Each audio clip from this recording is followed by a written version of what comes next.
우리나라에 이제 월동하는 그 북쪽에서 우리나라에 와서 월동하는 새들도 있고, 또 남쪽 그 강남이라고 했었던 그 남쪽에서 우리나라에 와서 번식하는 여름 철새들도 많이 있는데요. 이 새들은 좀 유라시아가 기반이라는 이야기가 이 책에, 교수님 책에 있었습니다. 그런데 새들은 하늘을 날아다니기 때문에 국경도 없고 어떤 경계 같은 것들이 없다고 생각을 하는데, 왜 이렇게 이쪽에 있는 새들은 여기만 주로 가게 되고 저쪽에 있는 새들은 또 이쪽에만 오게 되고, 특히 우리 유라시아에 있는 이 새들과 북미에 있는 새들은 굉장히 종이 많이 다르고 그러는데 어떻게 그렇게 나눠지는 건지, 그런 동물지리구라고 하나요? 그런 것과 관련된 그 분포 이야기를 조금 해주시면 좋겠습니다. 그래서 우리가 월레스 쪽에서 이제 식물이나 동물이 다른 걸 알고 동물지리구라는 걸 본래는 생물지리구라고 그러죠. 식물도 그렇고 동물도 그러니까. 근데 동물지리구 같은 경우는 여러 곳에서 지금 말씀하신 나눠집니다. 우리나라는 유라시아 대륙 쪽에서 이제 구북부에 속하고, 미국의 북미 대륙은 신북부에 속합니다. 그래서 어떻게 차이가 나느냐 했을 때에, 우리나라에 있는 원앙하고 그다음에 북미 대륙에도 생태가 거의 같은 우드득 미국 원앙이 있습니다. 근데 두 종은 완전히 다른 대륙에 있음에도 불구하고 예를 들어 나무구멍에 번식을 한다든지, 고양이 컬러가 색깔이 아름답다든지 이런 면에서 생태도 비슷하고 해서 이걸 생태적 대응종이랍니다. 그런 측면에서 봤을 때에 다른 거고, 특히 이제 전 세계적으로 봐서 남미, 사우스 아메리카 쪽에 있는 걸 신열대구를 하는데, 거기가 전 세계의 중에서 가장 조류의 다양성이 높은 곳입니다. 그것은 안데스 산맥이라는 것도 있고, 또 하나는 아마존이라는 부분도 있고, 그래서 상당히 조류의 다양성이 높은 곳입니다. 그래서 봤을 때에 다윈이 조사를 했을 때도 여러 남미에 대한 조사를 많이 했어요. 그리고 그쪽에 남미에 가까운 에콰도르에서 가는 갈라파고스 있는 쪽으로 했죠. 그래서 그런 부분에 차이가 있습니다. 그래서 또 하나는 이제 우리나라에 오는 여름 철새, 겨울 철새는 동아시아 대양주 철새 이동 경로에 해당됩니다. 지구상에서는 철새들이 남북으로 움직입니다. 네. 약간의 동서로 가는 것도 있습니다만, 예를 들어 유럽 같은 경우에는 아프리카에서 월동을 하고 동유럽이라든지 시베리아 서쪽, 그 다음에 북유럽 이런 가는 프라이웨이가 있고요. 그 다음에 우리나라에서 말하는 동아시아 대양주 이동 경로가 있고, 또 아메리카는 또 그쪽으로도 가는 데가 있죠. 그래서 그런 측면에서 봤을 때에 겨울 철새는 시베리아 쪽, 쉽게 말해서 시베리아 쪽에서 번식을 하고 우리나라에 와서 월동을 하고, 또 아까 강남에 동남아시아라고 보면 되죠. 거기서 월동을 하고 우리나라에 와가지고 번식을 하고, 이런 식의 이야기가 되겠습니다. 네, 그럼 제가 황 대표님한테 여쭤볼게요.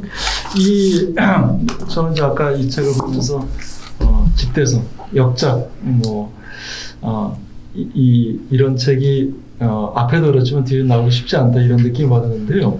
이 책을 출간하시면서가 지금까지 우리가 보았던 조류 관련 서적하고 다른 점, 이런 건 어떤 것일까요? 예. 이 책을 이제 처음에 교수님께서 책을 한번 내보면 어떻겠느냐라고 말씀을 하셨을 때, 이전에 다른 출판사에서 만들었던 우리가 정말 알아야 할 우리 새 100가지라는 책이 있었습니다. 그 책을 기본으로 해서 이제 책을 한번 새롭게 좀 정리를 해보고 싶다고 말씀을 하셔서 제가 지금까지 나온 새 도감들, 그리고 이제 새에 관련한 책들을 여러 권을 좀 살펴보았어요. 근데 되게 이제 두 가지 종류로 나눠지는 것 같았습니다. 도감류와 그 새 이야기나 생태를 담은 좀 어린이들 대상으로 한 그렇죠. 책들이 좀 있었고, 한 가지가 더 있군요. 그리고 새의 날개라든가 깃털이라든가 아니면은 새 자체에 대한 어떤 굉장히 깊이 파고드는 그런 이제 인문학서에 가까운 그런 책들이 있었어요. 근데 교수님의 원고는 새 이야기도 있고, 그러니까 문화라든지 아니면 생태 이야기도 있고, 또 새에 관한 도감적인 내용도 있었어요. 그래서 두 가지 다를 함께 믹스한다는 게 사실은 편집적으로는 그렇게 쉬운 일은 아니었지만, 그럼에도 불구하고 한 권을 책 한 권에 그 이야기를 좀 다 담아서 좀 펼쳐 보이고 싶다, 그런 생각이 좀 들었었어요. 그래서 이제 이 책이 이제 탄생하게 되었는데요. 사진을 넣고 그다음에 글을 함께 넣고 그렇게 되다가 보니까 편집에 좀 어려움들이 있었던 것 같습니다. 그래서 이제 시간도 좀 많이 걸리고 그다음에 글도 많이 넣게 되니까 책이 또 좀 두꺼워지는 경우가 생겨버린 거죠. 네. 네. 저도 뭐 황대표님 말씀에 동의하고요. 저도 이번에 제가 북독을 준비하면서 이 책과 한번 비교를 해봤었습니다. 이렇게 같이 비교해 보니까 기본이지만 어찌 보면 전혀 다른 신간이다. 완전히 여기 바탕은 있지만은 그러니까 구성도 그렇고 편집도 그렇고 기본적인 이제 이전에 교수님이 쓰셨던 책이 우리 새 100가지가 있지만 또 하나 이제 한국의 새 이 도감이 있었습니다. 이번에 나온 이 책이 이제 신간이고 신간 중보판으로 해서 개정신판으로 나왔는데 이 책은 그야말로 도감이에요. 그렇지만 아까 그 책은 그 사진과 글이 또 분리되어 있고 그래서 이제 한 번에 어떤 새에 대해서 알기가 좀 어려웠었습니다. 그리고 이번에 이제 이 책에서 더 많은 자료를 넣은 거는 그 전에 좀 못다 했었던 생태 이야기라든가 아니면 새의 행동이라든가 그런 어떤 새의 감각, 그 다음에 새는 어떻게 살아가는지, 그리고 새에 대한 다양한 잉카 문명과 콘돌 같은 이야기, 그런 이야기들까지 좀 풍부하게 거의 새롭게 책을 만든 거죠. 네. 네, 저도 우리가 거의 새 책이다, 새로운 책이다 이렇게 느낌을 받았습니다. 네, 최종현 선생님께 한번 여쭤볼게요. 예. 올해 그 시화호에 헛고니가 유난히 많이 왔다고 들었습니다. 그래서 우리나라에서 고니가 세 종이 있는데 고니와 큰 고니, 헛고니 이게 형태상으로다 아니면 생태적으로 어떤 차이점이 있을까요? 일단 이 헛고니가 온 건 아마 우리나라에 가장 많이 저는 이제 온 걸로 기억을 하거든요. 그러니까 시아오에 대부습지 온 거는 약 한 10년 전에 한 마리, 두 마리 개체수 늘다가 작년에 2020년도인가 8마리인 것 같다가 올해 올 겨울까지 작년 겨울하고 올해 지금 1월 달까지 약 한 44마리가 와서 먹이 먹고 떠나지 않고 지금도 몇 마리 남아 있습니다. 그래서 얘네들 보니까 일반 큰 고니하고 고니하고 차이점이 등치도 큽니다. 일단 등치도 크고 이게 최고 거기에서 이제 리드다가 있어요. 리드다가 날개를 딱 핍니다. 피고 오면은 모든 헛고니들은 다 움직여야 됩니다. 그래요? 움직여서 코너에 딱 몰립니다. 그냥 코너에 딱 몰리면 딱 공격하지 않고 다시 딱 몰아봅니다. 그 고니의 일반 고니하고는 그런 지휘 역할이 차이가 난 거예요. 정말 재밌네요. 네, 보고 와서 감동했어요. 그래서 말이 흔한 말로 세대가리 하지만 세대가리가 아니다는 걸 거기서 알게 된 거죠. 그러니까 세대가리는 맞겠죠. 근데 그 나쁜 뜻으로 이제 일단 세라는 표현을 했는데 머리는 천재입니다. 그래서 우리가 그런 자연 속의 지혜로움이 이 책 한 권 속에 들어있다는 거.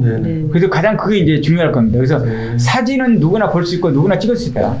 단 그런 걸 보고 이 책 속에 들어있다는 게 가장 중요할 겁니다. 교육을 하는 사람, 생태 교육을 하는 사람들은 꼭 한번 보면은 자기도 잊어먹지 않고 이런 교육을 할 수 있는 것들이 나올 겁니다. 네, 좋습니다.